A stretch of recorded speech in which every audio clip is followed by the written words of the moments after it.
Assalamualaikum warahmatullahi wabarakatuh. Apa kabar teman-teman semua? Kembali lagi hari ini di pembahasan materi IPA. Hari ini kita akan membahas tentang gametogenesis. Nah, apa sih gametogenesis itu? Gametogenesis adalah proses pembentukan sel gamet. Nah, sel gamet ini adalah sel kelamin, yaitu sel sperma dan sel ovum. Jadi, proses gametogenesis adalah proses pembentukan sel sperma dan sel ovum yang terjadi di dalam tubuh manusia. Gametogenesis terdiri dari spermatogenesis dan oogenesis. Nah, kita bahas satu persatu ya. Yang pertama adalah proses spermatogenesis. Spermatogenesis adalah proses pembentukan sel sperma yang terjadi pada organ reproduksi pria yang disebut testis. Nah, bagaimana sih tahapan dari spermatogenesis? Yuk kita bahas. Spermatogonium yang bersifat diploid akan membelah secara mitosis menghasilkan spermatosit primer yang masih bersifat diploid. Selanjutnya, spermatosit primer akan mengalami pembelahan secara meiosis menghasilkan dua spermatosit sekunder yang haploid. Selanjutnya, spermatosit sekunder akan membelah kembali secara meiosis menghasilkan 4 spermatid yang haploid.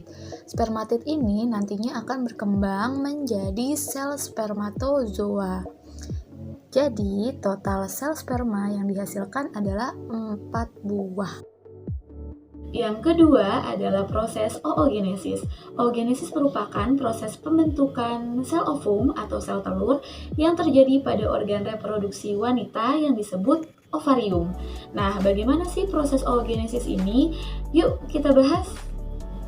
Tahapan oogenesis diawali dengan sel oogonium yang bersifat diploid membelah secara mitosis menghasilkan oosit primer yang bersifat diploid.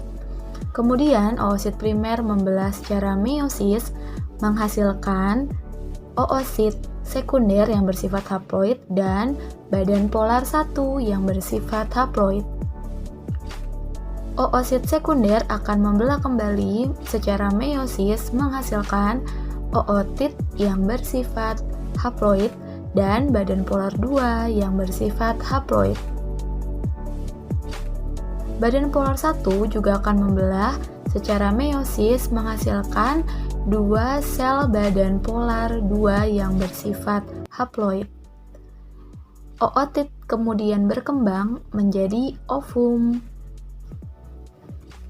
Jadi, pada proses oogenesis hanya dihasilkan satu sel ovum. Oke, selanjutnya kita akan bahas perbedaan antara spermatogenesis dan oogenesis. Nah, perbedaan yang pertama adalah sel induknya. Spermatogenesis memiliki sel induk berupa spermatogonium, sedangkan oogenesis memiliki sel induk berupa oogonium. Perbedaan kedua terletak pada organ tempat terjadinya. Spermatogenesis terjadi pada testis, sedangkan oogenesis terjadi pada ovarium.